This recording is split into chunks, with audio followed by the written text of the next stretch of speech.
Oh my God! Okay, it's happening. Everybody stay calm. What's the Everybody procedure, stay everyone? calm. What's the procedure? Stay calm. Wait. Everybody. Okay, it's time. Chapter 1000 of One Piece, titled Mugiwara no Luffy.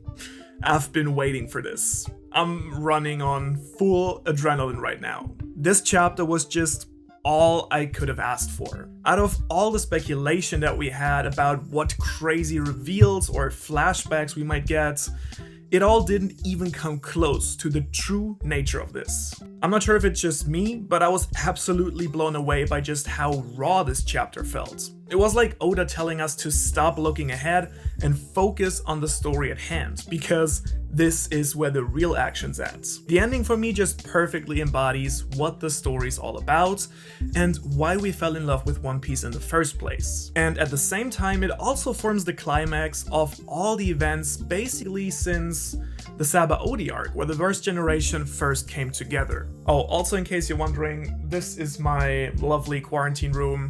Expect a video on this soon. But now, grab yourself a big cup of coffee, sit back, and let's discuss One Piece Chapter 1000. Okay.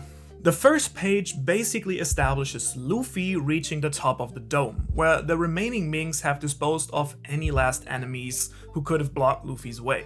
There are two things here where I already knew that I was gonna love this chapter. The first was the callback to Zou, and Luffy reminding the Minks that he might have forgotten their names, but not what they have done for Raizo and their incredible sacrifice on Zou. And in general, the number of subtle and sometimes not so subtle callbacks and references that Oda has worked into this chapter is simply ridiculous. Now, the second thing I loved is that Oda made it a point to have the other people clear Luffy's path, so he has to exhaust as little power as possible and is able to take on Kaido and or Big Mom at full strength. I think this was absolutely crucial, not only because we want to see Luffy at his best, but also from a power scaling perspective. All of the supernova who have made it to the top are pretty much at 100%, just as Big Mom and Kaido look like they've just come back from a long vacation and didn't already have plenty of action like a couple of chapters ago. What a disrespect to the Scabbards. But this way we will see both sides being able to give it their all, and the result will just be the more honest for it. So this has been page 1. Already pretty good. Page 2, however, already steps this up.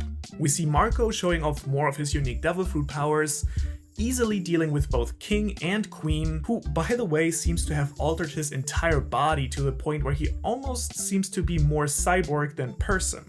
Now, Marco isn't dealing any damage to either of them, to be honest, but nonetheless, being able to fully render Kaido's top tier fighters immobile is pretty damn impressive. Using the opening he has created, Marco then catapults Zoro to the top, who seems to have some serious case of PTSD of all the times Luffy has done this to him. All of this while Law, Kid, and Killer also reach the top of the dome. Law admittedly choosing the very lazy path of just teleporting himself, which I guess would have been useful for more people than just him, but whatever, we're here. Now, before we get to the final show-off at the end of this chapter, we have a quite long continuation of the conversation between Yamato and Momo. And there are just so many details in this. Let's hope I get them all. First of all, we don't get the reveal of the Will of D, even though Oda has kind of teased at that a little bit in last chapter. However, to be completely honest, I personally think that this wouldn't have been the time for it anyways. For the reveal of the D-Clan, people like Luffy and Robin should at least be present, and I personally feel like that reveal should happen much later and closer to reaching Laugh Tale. I actually just made a video about that in case you're interested. Instead, Yamato returns Oden's notebook to Momo, and I'm not really sure, to be honest, whether this notebook will survive long term. Yamato tells Momo and us readers that Oden perfectly predicted a group of powerful pirates coming to Wano 20 years from now, who will take down Kaido. Now, the real question to me is, how exactly did Oda know about that? It's similar to Roger saying that they were way too early. Is there some sort of prophecy dating exactly to today? Or is there some sort of ability involved that allows glimpses into the future? At least it seems clear that Roger started the big pirate era to draw out the new Joy Boy, wherever he might be, and get him to reach Laugh-Tale as well. I think these questions will have to wait a little longer, however, to be answered. Now, throughout Yamato's story, we get another short flashback of her time with Ace. We cut in right after Ace shared Luffy's real dream that we all don't know until today. It's actually really interesting that Oda doesn't want to share such an important, if not even the most important part of his main character. Whatever this dream is, it will probably shed a completely new light on Luffy's person. It seems to be something so far off and so unlikely that Ace and Sabo used to make fun of Luffy for it, before finally admiring his spirits. But just as Yamato confirms once again in this chapter, it's definitely not becoming Pirate King, as she mentions that the Pirate King, so Roger, had the exact same dream, and as we all know, that title didn't even exist until he reached Laugh-Tale. When Yamato tells Ace about a great man having the exact same dream, and Ace says that he would like to have a drink with that man someday, that really hurt, don't you think? Ace, who has hated his father and his legacy all of his life, being fed only either demonizations or idealizations of his father, immediately likes the first real trait that someone tells him about. Tragic irony indeed. Touché, Oda. Now, the last thing about the scene I want to talk about, just as every chapter, is just how much Yamato is once again set up to be a Straw Hat here. The way she is moved by Luffy and talks about him to Momo, I don't know, it just seems way too perfect to be just bait by Oda. I also don't agree with the argument that some people make that Yamato will basically be like Vivi. Yamato and Vivi are fundamentally different characters. Yamato is obviously not a princess, but actually the child of the villain. And so her dream is not to save her country because that country is actually being tyrannized by her father, but it's to be free and set out to sea. If anything, I would say that the Vivi of the New World would have to be Rebecca. There I actually do see all these parallels when she was still a contender for Straw Hat. Anyways, enough of this. Just put Yamato for Straw Hat in the comments if you agree. Also if you don't agree. Now let's move on to the highlight of chapter 1000.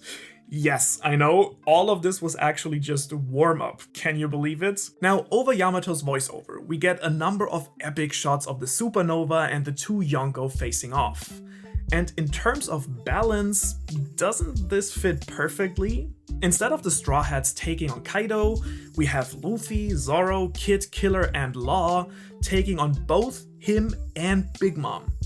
Dream matchup for me. Now, in terms of who will be fighting who, I personally like to think that there will be a lot of switcheroo here. But Luffy will definitely start fighting Big Mom, I think. Pretty sure about that. Though to be fair, among all the excitement I have for Zoro fighting Kaido with Enma, I'd also like to see how he would do with Big Mom, for example. I just can't wait to see all of this. I just want to get like 10 chapters at once next week. And Luffy stepping in between Big Mom and Kaido, completely ignoring them? Oh, no words. Actually, no, one word.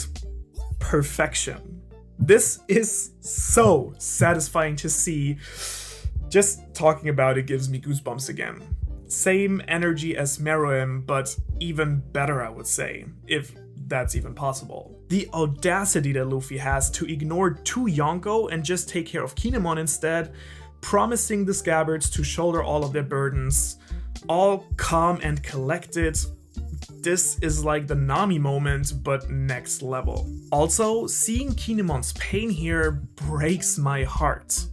Knowing that they gave their everything for this fight and achieved close to nothing. And then that facial expression, it hurts. However, it's the perfect setup for the ultimate payoff that we get just moments later.